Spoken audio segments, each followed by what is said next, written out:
Hey lovely people, have a beautiful day. అందరికీ నమస్కారం. అందాల లోగిలికి స్వాగతం. ఇప్పుడు మనం ఒక చక్కటి కథను విందామా? ఇక కథలోకి వెళ్తే, బావ డాక్టర్, మరదలు ఇంజనీరింగ్ చదువుతుంది. వీళ్ళిద్దరికీ పెళ్లి చేయాలి అనుకుంటారు పెద్దవాళ్ళు. కానీ నాకు డాక్టర్ భార్య కావాలి అని చెప్తాడు బావ. డాక్టర్ని చేసుకుంటాడా లేక మరదల్ని పెళ్లి చేసుకుంటాడా? హాయ్ బావా. బాబోయ్, మళ్ళీ వచ్చేసింది రాక్షసి.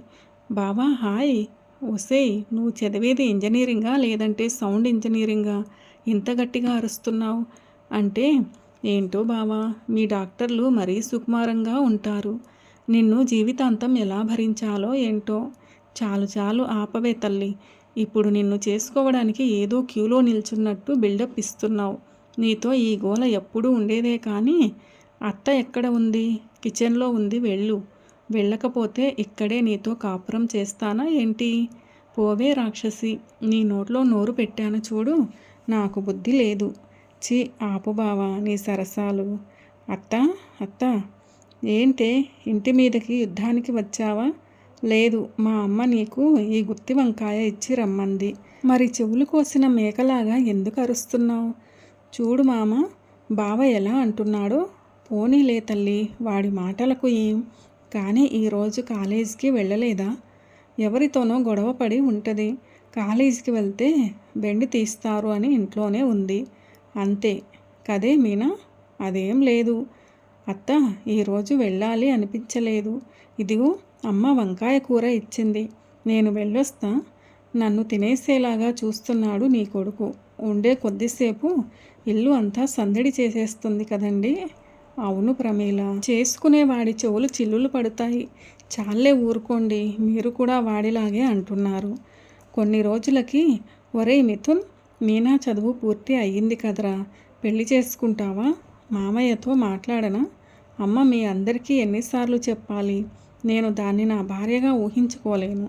నేను ఒక డాక్టర్ అమ్మాయినే పెళ్లి చేసుకోవాలి అనుకుంటున్నా. అది కాదురా, మీనా అల్లరి చేస్తుంది కానీ చాలా మంచి పిల్లరా. నాకు ఈ పెళ్ళి ఇష్టం లేదమ్మా. పోనీ వాడికి నచ్చినట్టే కానివ్వక్క. పెళ్లి విషయంలో బలవంత పెడితే పిల్లలు ఇద్దరూ సంతోషంగా లేకపోతే అప్పుడు బాధపడుతుంటే చూసి మాత్రం తట్టుకోగలమా? తమ్ముడు, నువ్వెప్పుడొచ్చావురా? ఇందాకే.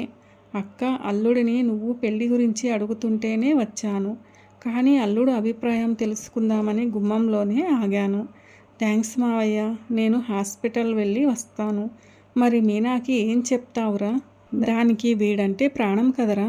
పెళ్ళిళ్ళు మనం అనుకుంటే అవుతాయా అక్క? వీడికి ఇష్టం లేనిది ఏం చేస్తాం? మీనాక్షికి నేను నచ్చ చెప్తానులే అక్క, నువ్వు బాధపడకు. మీనా అర్థం చేసుకుంటుంది. కొన్ని రోజులకి మిథున్ వాళ్ళ లాస్యప్రియ అనే అమ్మాయిని చూడటానికి పెళ్లి చూపులకి వెళ్తాడు. మిథున్కి అమ్మాయి నచ్చుతుంది. మిథున్ అమ్మాయి ఏకాంతంగా మాట్లాడుతూ, మిథున్ గారు, పెళ్ళయ్యాక మనం ఎక్కడ ఉంటాం? అదేంటి అలా అడుగుతున్నావు? మా ఇంట్లోనే ఉంటాం కదా. మీ ఇంట్లో మనతో పాటు మీ అమ్మా నాన్న కూడా ఉంటారా? ఉంటారు. మీరు నా కోసం వేరుగా ఉండలేరా? ఉండలేను, ఉండను కూడా. అయితే నాకు ఈ పెళ్ళి ఇష్టం లేదు. మీ ఇంట్లో ఎవరెవరు ఉంటారు లాస్యప్రియ గారు? నేను, అమ్మ, నాన్న, అన్నయ్య, వదిన. మీ అన్నయ్య పెళ్ళి అవ్వగానే మీ అన్నయ్య వదిన వేరే కాపురం పెట్టలేదా అని అడిగాను. లేదు, మా అమ్మా నాన్నలని ఎవరు చూసుకుంటారు?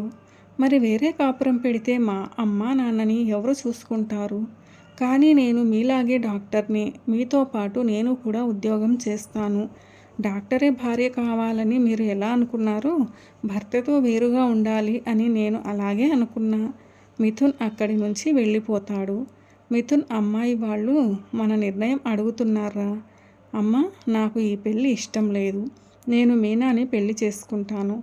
కానీ మిథున్, మీనాకి పెళ్ళి కుదిరిందిరా. నీకు తెలుసు కదా, అబ్బాయి కూడా నీలా డాక్టర్. కానీ నాన్న, నేను మీనాని కాకుండా ఎవరిని చేసుకున్నా సంతోషంగా ఉండలేను.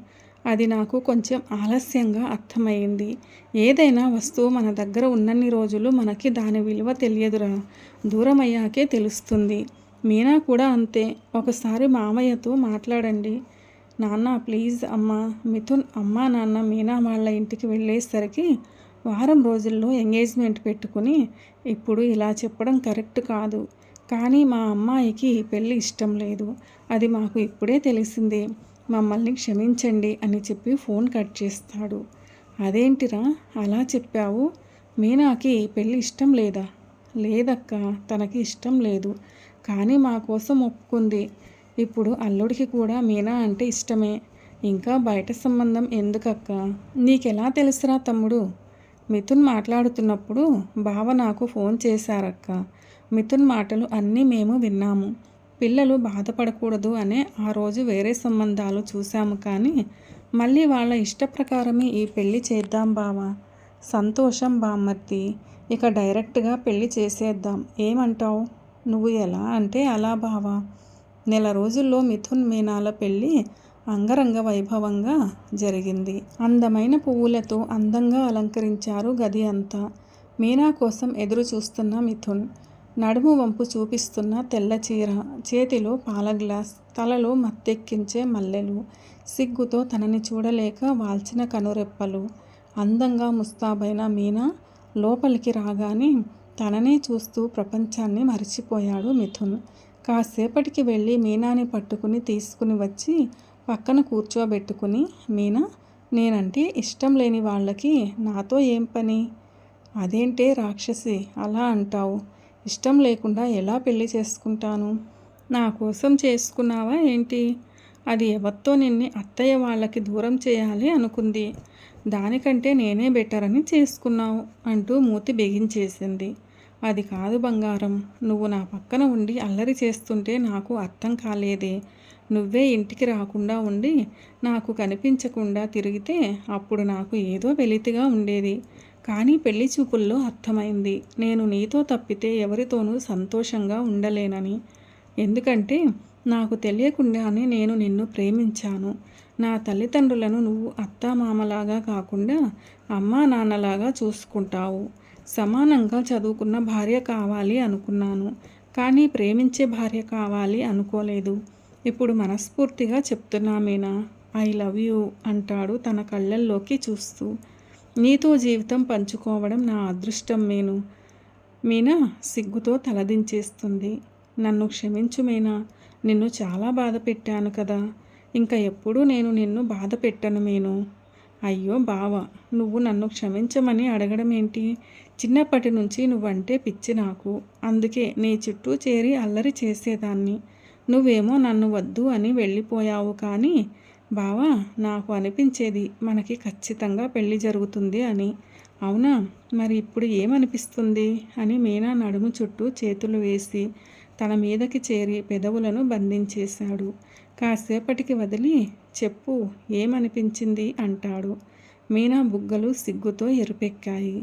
మీనాకి ఇష్టమే అని అర్థమవడంతో మిథున్ తన పట్టు బిగిస్తాడు. బావా, డాక్టర్లు సుకుమారంగా ఉంటారు అనుకున్నా, కానీ నువ్వేంటి ఇంత రఫ్గా ఉన్నావు అంటుంది. అది బయట వాళ్ళ దగ్గర బంగారం, పెళ్ళాం దగ్గర కాదు అంటూ లైట్ ఆఫ్ చేసి తనని పూర్తిగా ఆక్రమిస్తాడు. అలా వారి తొలిరేయితో సంతోషంగా వారి దాంపత్య జీవితాన్ని మొదలు పెడతారు. 6 నెలల తర్వాత, అత్తయ్య మీరు ముందు టిఫిన్ చేయండి, మావయ్యకి బావకి నేను కాఫీ ఇస్తానులే. మావయ్య ఈ కాఫీ తాగండి, ఇందులో చక్కెర లేదు మీనా. మీ ఒంట్లో చాలా ఉందిలే మావయ్య, బ్యాలెన్స్ అవుతుంది. బావ, ఇక్కడే ఉన్నానే రాక్షసి. ఓహో లేచావా, ఇదిగో కాఫీ తీసుకో బావా. కాఫీ పక్కన పెట్టి మీనాని పైకి లాక్కొని మెడవంపులో ముద్దు పెడతాడు. అబ్బా వదులు బావా, రాత్రి కూడా మాటలతోనే టైం మొత్తం వేస్ట్ చేశావే రాక్షసి, నీకు ఎప్పుడూ అదే ధ్యాస అంటూ బయటికి పరుగు తీస్తుంది. మిథున్ నవ్వుకుంటూ కాఫీ తాగుతాడు. మీనా తల్లి అనే మిథున్ తండ్రి గొంతు వినపడి మిథున్ బయటికి వెళ్తాడు. ఏమైంది నాన్న అంటూ బయటికి వచ్చి అడుగుతాడు మిథున్. మీనా కళ్ళు తిరిగి పడిపోయిందిరా, ఒకసారి చెక్ చేయరా మిథున్ అంటుంది మిథున్ తల్లి. కంగారేం లేదమ్మా, మీనా మనందరికీ ప్రమోషన్ ఇచ్చింది అంటాడు మిథున్. ప్రమోషనా? అదే నాన్న, మిమ్మల్ని తాతయ్య, అమ్మని నానమ్మ, నన్ను నాన్నని చేస్తుంది. నిజమా మిథున్? అవునమ్మా, సంతోషంరా. ఈ విషయం ముందు మామయ్యకి చెప్పు. అలాగే అమ్మ మీనా, నా బంగారం అని కోడలిని దగ్గరికి తీసుకుంటారు అత్తగారు. అందరూ ఆనందపడతారు. 9 నెలలు గడుస్తూనే మీనాకి బుల్లి మీనా పుట్టింది. అందరి ఆనందానికి ఆకాశమే హద్దు అయ్యింది. పెళ్ళి అయ్యాక తల్లి తండ్రితో ఉండే అదృష్టం ఆడపిల్లకి లేదు. కానీ ఆ అదృష్టం తన భర్తకి ఉన్నందుకు అత్తమామల్లో తన అమ్మా నాన్నని చూస్తే అన్ని ఇల్లులు బృందావనంలాగా ఉంటాయి. లేదు అంటే కురుక్షేత్ర యుద్ధభూమి అవుతుంది. ఈ చక్కటి కథ ఎలా అనిపించింది మీకు? నచ్చిందా? నచ్చినట్లయితే వీడియోను లైక్ చేయండి, మీ ప్రియమైన వారందరికీ షేర్ చేయండి. అలాగే మన ఛానల్ను సబ్స్క్రైబ్ చేసుకోవడం అస్సలు మర్చిపోవద్దు. వీడియోను చివరిదాకా చూసి కథను పూర్తిగా విన్నందుకు ధన్యవాదాలు. ఈ కథపై మీ విలువైన అభిప్రాయాలను కామెంట్ సెక్షన్లో తప్పకుండా తెలియచేయగలరు. ఇలాంటి మరిన్ని మంచి కథల కోసం స్టే ట్యూన్ అందాల లోగిలి. See you all in another video. Till then, keep smiling and be happy. A very special thanks to the story writer for this wonderful and amazing story.